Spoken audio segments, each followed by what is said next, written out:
He's a bear one. This is literally the start of every morning. Good morning. This is the start of every morning. Letty and I come outside and we pick up Miley's dog poop. So, happy Monday. Hey, good morning. We probably should talk about the story because it's been about a year now that we almost sold Fat and Weird for $10 million.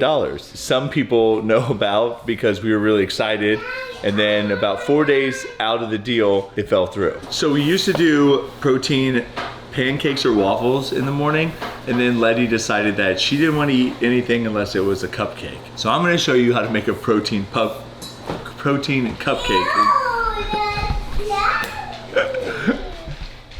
So I'm gonna show you how to make a protein cupcake. Letty! She's such a stinker.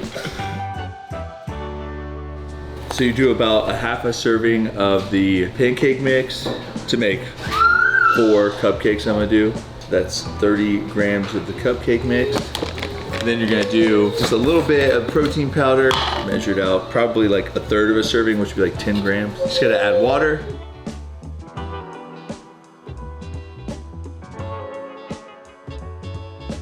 So if you do this, your muffins, if you keep that same ratio, your muffins will be like 6 protein, 6 carb, 2 fat, like 70 calories each. So if your kid eats 2 of them, that'd be great. 350 for 10 minutes or so. I'd say like 10 to 12 minutes. You could mix pancake mix ahead of time. I've seen a lot of people put it in like squirt bottles, like condiment squirt bottles, and then you can like squirt it out into those muffin tins and things like that. And obviously you can add stuff to it. Like you could probably add blueberries or whatever. We're just getting ready for school. I already packed her lunch. You want to show your outfit? This is what I'm wearing to school, guys. Lunchbox consists of a yogurt pouch, which these are like a reusable pouch from Amazon, which I love. Apple slices, cheese stick, jerky, and this, I like these Nature's bakery bars. They're like pretty minimal ingredients. Half the time she eats them, so that's a win. So you might be asking yourself, why would we want to sell Fat and Weird, or what was the whole reason behind that? The truth is we felt like we grew Fat and Weird as big as we could grow it without any kind of outside help. So the mornings here are kind of just like a roller coaster ride, if you will. Aubrie and I are trying to get out of here as quick as possible to take Lady to school, so that way we can go to the gym, and then it's just a storm. It's really just a controlled chaos in here. We felt like we'd grown it as far as we could grow it, and we would need outside help. We also had felt the slowdown of the e-commerce world. You know, a lot of my friends that have e-commerce stores, you know, told me that theirs business had slowed down. Ours had slowed down due to just less disposable income, the fact that everyone was kind of having fatigue from online shopping, you know, due to you were forced to do that during the C era, if you will. And 2, you just had more options now of other cookie companies out there, because I think a lot of people saw the success of us and some of the other cookie companies that did really well. And so there's a lot of, you know, shops that popped up, so we weren't the only place to get cookies from anymore. So with all those factors, we felt like, hey, it'd be better just to sell this, move on, maybe enjoy a little downtime, but that's obviously not the case. So I guess back to the story of selling Fat and Weird, some people I had met with, one of them already owned a cookie company that came and toured our facility, and they wanted to do some kind of merger. Then there was a group that reached out to me and they said, hey, we're interested in knowing more about your company because we're trying to go into the wholesale world. And so I ended up spending a lot of time talking to this other company interested in going into wholesale. They had I guess another arm of their company, if you will, that was in the franchising world, and then they wanted to take the other side wholesale. I'll let them cool off like this, a little bit of whipped cream on there. Some of you are probably wondering, well, what happened? Like, why didn't you sell Fat and Weird? So the deal was supposed to, I mean, we had lawyers involved, we were drafting up all the paperwork, everything was going smoothly. This was November, and we went to visit Aubrie's family. Very end of the time that we were there, we get a phone call from the guy who's going to be the CEO of this, like the new company, and I'm just gonna be on board, like working for the new company. He said, hey, we need to talk. I have a feeling this deal is not gonna go through.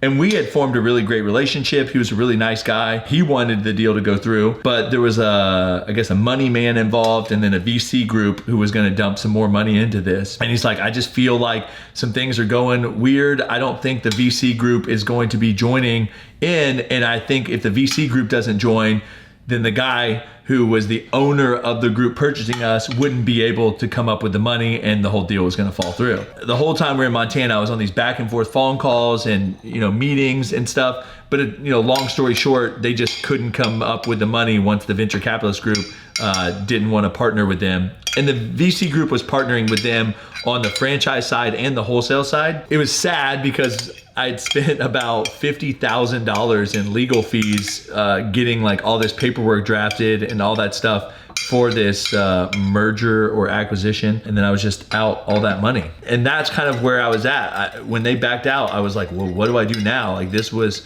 I don't know, you get really excited about the way that you feel like your life is heading a direction.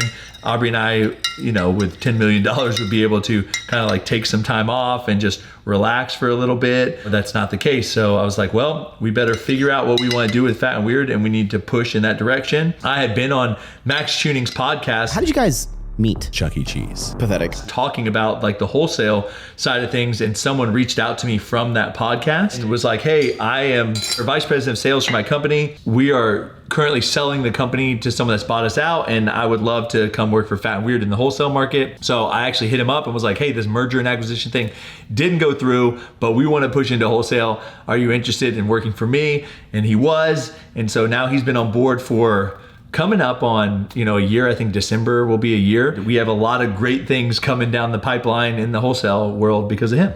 Just got done meeting with Adam, who is the Chief Operations Officer over here at Fat and Weird. So it's kind of like an operation forecasting meeting. One, we got a bill for install of equipment that is... It's got some discrepancies. Yeah, some big ones. So we just went through that line by line and went over that. And then we've been working with Christian, who is a president of sales, to come up with like some projections, because there's just so many different routes that Fat and Weird is kind of like going down right now. So we have what we call QSR, wholesale, and bulk. So we just put in some of our customers and their current amount they're ordering, and then like projected growth, because some of them are growing very quickly. Right. We have Dashmart, who's like doubled in size since we brought them on. More than. Yeah, more than double. probably tripled in size since we brought them on, and they're adding more locations all the time.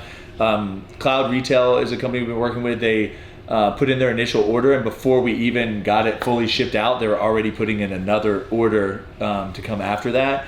So that's been really great for us. So yeah, a lot of moving parts, a lot of big things. But see, these are a lot of really big things. So we just want to spend that extra time, effort, and energy, kind of making sure our plans and goals align with our preparedness, if you will. But a lot of that goes into like what I was talking about earlier about the company that was trying to buy us and take us down wholesale. Their play was a lot more of the QSR route, which was quick service restaurants, I guess. Quick service restaurant. Food service in general. Yeah, like food service stuff. And we're pushing more into the wholesale bulk side of it, and then the QSR has been smaller for us. But without meeting this other company and them trying to buy us, I don't know if I would have ever went down this route on my own, but we're forging our path down this route. It's a little bit different than what they were going to do, but just another benefit of being approached and almost being bought out. So. Yeah. Hey, you learn and you grow. Yeah. So I met with Christian, who's our president of sales, and we went over just projections, different categories, food service, wholesale, and bulk, and kind of went over the numbers and when we expect the rollouts to be. It's all like really exciting things. I'm just like ready for it to start. That's the hard part. It's just like, all right, let's go, let's do this. So everything looks good though. We met with a co-packer today, and that was a really great meeting. They do a lot of cookies for some really big brands. So, oh look, the hot now sign's on. We're going to pick up donuts. Hey, I'm here to pick up the donuts for Fat Weird Cookie.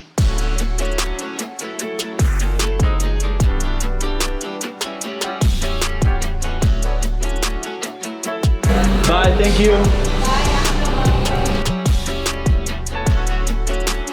A lot of people want to be entrepreneurs because they think that they're going to start this business and not have to do anything. and boy is that further from the truth. I feel like I do so much stuff. I'm just constantly doing random tasks. But got the Krispy Kreme donuts. We're running Letty Doki tomorrow.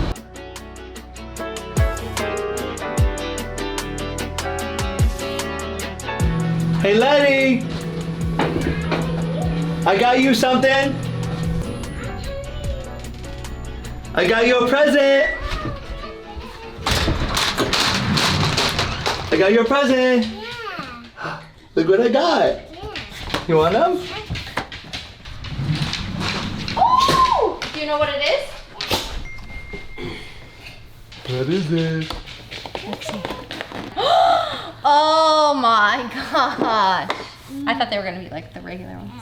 Comment down below if you have any questions about topics I didn't cover on the potential selling of Fat and Weird, because I'm a bit of a space cadet. I'm all over the place. Not as bad as Adam, but I am all over the place. I thought you were gonna say me. I was like, what?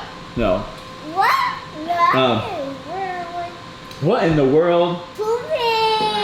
Letty has a new obsession with the word poopy because she hung out with her 3-year-old cousin Carver. So thanks, John. Appreciate it. Thanks, Carver. Normally I try to wrap up work by about 5 o'clock, and then 5 to 7 I get to spend with Letty. Do you want to say anything to the camera? No? We're recording you right now. What do you want to say to everybody in your video? But usually wrap up everything around 5 o'clock, sometimes a little bit later, but then spend some quality time with the family. There's a lot on the horizon for Fat and Weird. We have some really cool wholesale contracts with people like Myers and Publix and Target coming, some distributors like Benny Keith and Dot, and then we have some really fun things in the works with brands like Cold Stone and Papa Murphy's. So there's just a lot of potential out there. I'm not really sure what will come to fruition. That's like the hardest part in where we're at right now, is I don't know how much is just like, yeah, we kind of think you're cool, or how much is like, yeah, we really want to date you, you know? So I guess we'll see. We'll look back on this in a few months from now and hopefully see a direction that we're headed. But right now it's kind of all just up in the air. And that's life as an entrepreneur sometimes. But I hope you enjoyed this video, the little update and the story about how we almost sold Fat and Weird for $10 million. And subscribe if you haven't. You're worth it. What are you doing?